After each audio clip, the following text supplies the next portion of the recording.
So it turns out that a bunch of you are really interested in anti-MLM content like I am, based on your experiences with people in multi-level marketing schemes. And I have been trying to get across to you that multi-level marketing is not only bad financially, but it harms relationships. And actually, there is, I think, a definite correlation between MLMs and divorce and worse things like murder.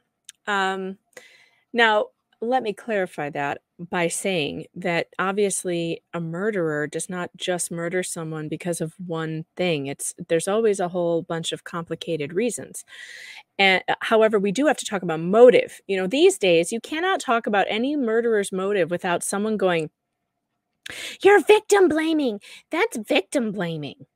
Like, okay, calm down. Everyone calm down. Everyone knows that victims of murder are victims, and that's awful, right? You don't want to be a victim blamer. Everybody knows this. However, there are things called motive. There's something called motive that helps us to explain why some murderers do what they do. For instance, a lot of people kill over greed and money.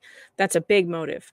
Insurance payouts, things like that, huge motive in murder. If you watch any true crime, which I do, I'm totally addicted to true crime movies and also podcasts, one of the main reasons for murder are either crimes of passion, jealousy, rage, and financial reasons, greed, and money.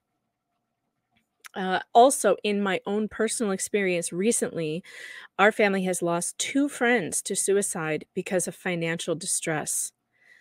Two fathers of little children killed themselves this year in our own circle that we know of because of financial distress.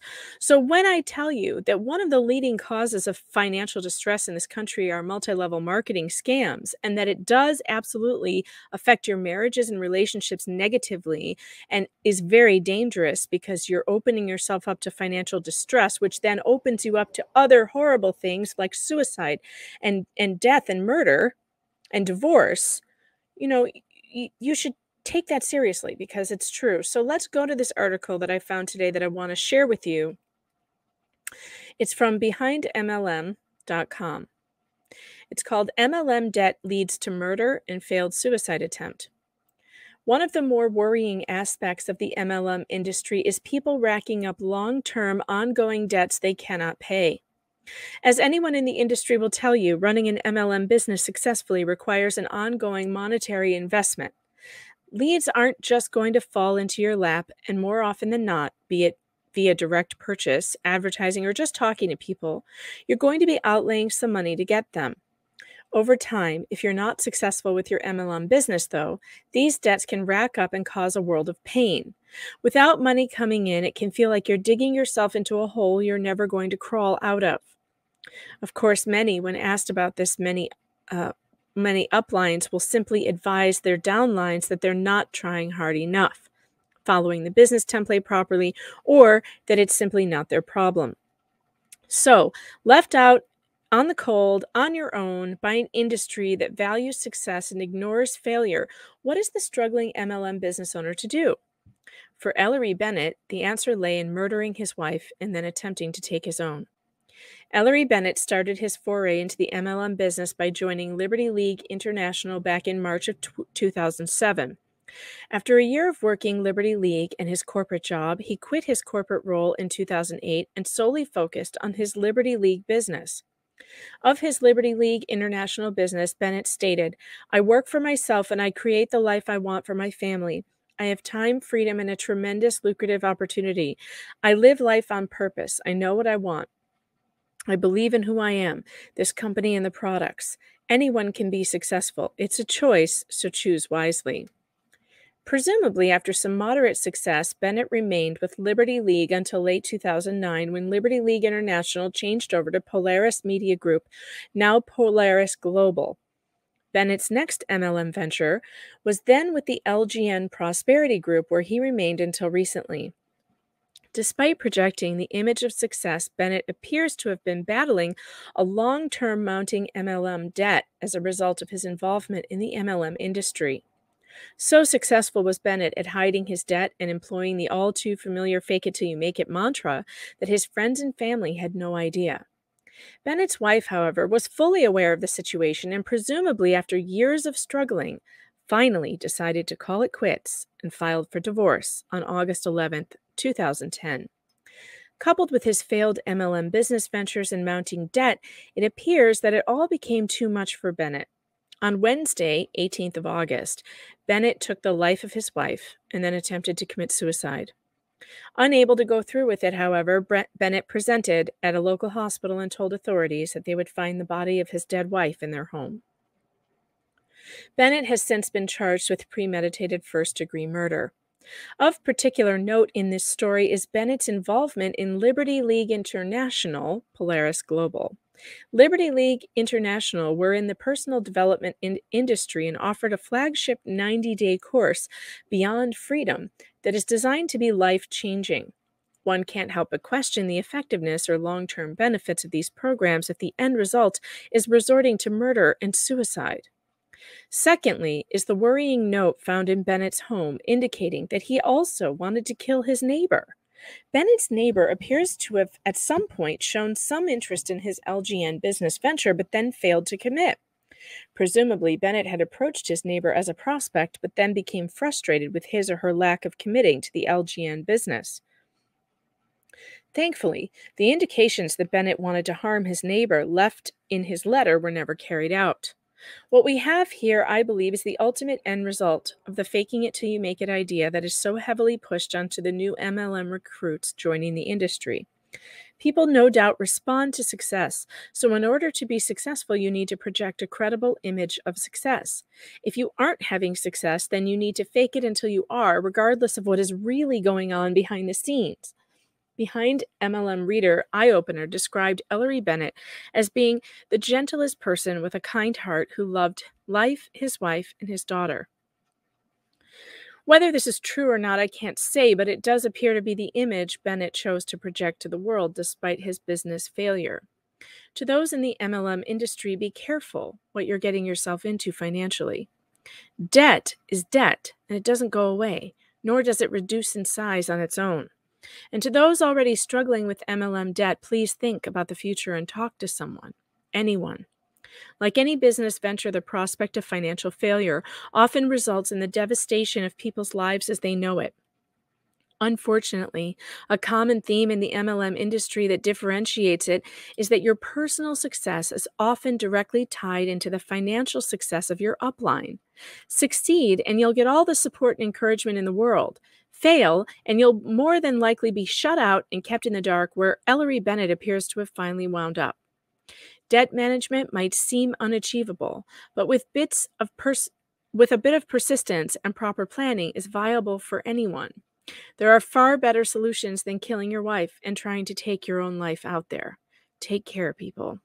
I love this article. It doesn't have a name on it. It was written, I guess, by the blog here. And I just think it's a great article, and it lays out perfectly my concerns and the concerns that I had when why I made the video about Shanann Watt's case, and her involvement in Thrive, I believe, was a factor in what happened to her and her children, because any financial debt that you find yourself in is a stressor that drives people crazy. It drives people to murder or suicide or both, like in this case of Ellery Bennett. It's one more thing, marriage is hard enough. You don't need financial stress on your marriage. I would encourage you, those of you who are married and have financial debt or are in a bad situation, should be trying to pay off your debt as a team, make it a game. I know my husband would listen to that radio show. Oh, what's it called now? The guy, he's so funny. The guy who helps people get out of debt. What is his name? That's going to drive me crazy. He has a radio show. It's a whole thing. They like do a Saturday Night Live skit about him because he's the one who's always encouraging you to cut up your credit cards. What is his name? Future me here. It's Dave Ramsey. Of course, Dave, the great Dave Ramsey, is the guy that you should listen to if you want to get out of debt. And this is the SNL skit that kind of made fun of Dave Ramsey. They say this is Dave Ramsey's favorite SNL skit. But YouTube won't allow me to put this up, so you can't see it. You can't see it on my channel. But I'll put the description of it in the, the link to it in the description. But it's funny. They've got his book is "Don't Buy Stuff You Cannot Afford," and Steve Martin is like, "Huh? I don't understand." And it's really funny. And you really do only have to follow that one simple rule. If you don't have the money to buy something, don't do it. Credit cards are not your friend. That's fun. I'll put this whole skit, I'll link it in the description for you. But meanwhile, here I am. Let's go back to me not being able to remember Dave Ramsey's name. Oh, this is what getting old is like. It's just terrible. He has a radio show and people call in and they tell him about, what is his name? Someone please help me. And because this is not a live chat, there's no one to save me. This is going to make me crazy. And I'm Googling it and nothing's coming up. How can that possibly happen to me right now? How? Anyway, I can't think of his name, and all of you are going to know who I'm talking about. But there are programs out there that help you to pay off your debt quickly. And that guy who has the radio show, whose name I can't think of, his program, I don't think that my husband ever actually bought anything. He just took the guy's advice. And we were able to paid off all of our credit cards in the last, I don't know, it took us maybe 6 years. And we got out of debt completely. We're completely debt free except for our mortgage. We even paid off our cars. And it's a really good feeling. It's a really good feeling. So instead of piling up things that in your marriage that cause more stress, start piling up things that relieve that stress, whether it's getting out of debt or paying off your car or, working together as a team to relieve the stress of everyday life in a marriage. That is a good thing to do. It's a good practice to have. And I believe that it will help you and help alleviate some of these issues. Don't get into debt. Or if you're in it, work hard to get out of it. And don't lie to one another about what debt there actually is. Be honest, be truthful. And, above all, love one another. I will be back later. And I'm going to have more Sex and the City. Chapter 3 is coming up for the book club. I have not decided what day that you guys would like to have that so that we can have a live chat, because I would like to pick a day when we are just doing the live chat. So I release it on a certain day and time. Maybe I'll put out a poll so you guys can tell me what day and time it would be good for you when everyone can show up and we can all be in the chat together, because that would be really fun.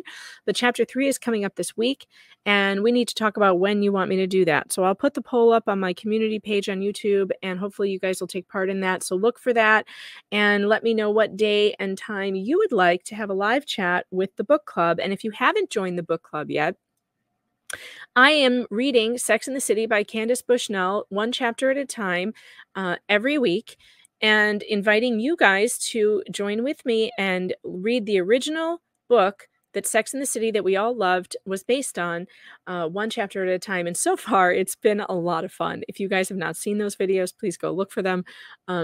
They are on my YouTube page. You can just I think it's, you can just find it. I'll attach it to this video, and that way you'll be able to find it. You'll just click on it on the end. All right, like and subscribe. Don't forget to do that, and I'll talk to you guys later. Bye.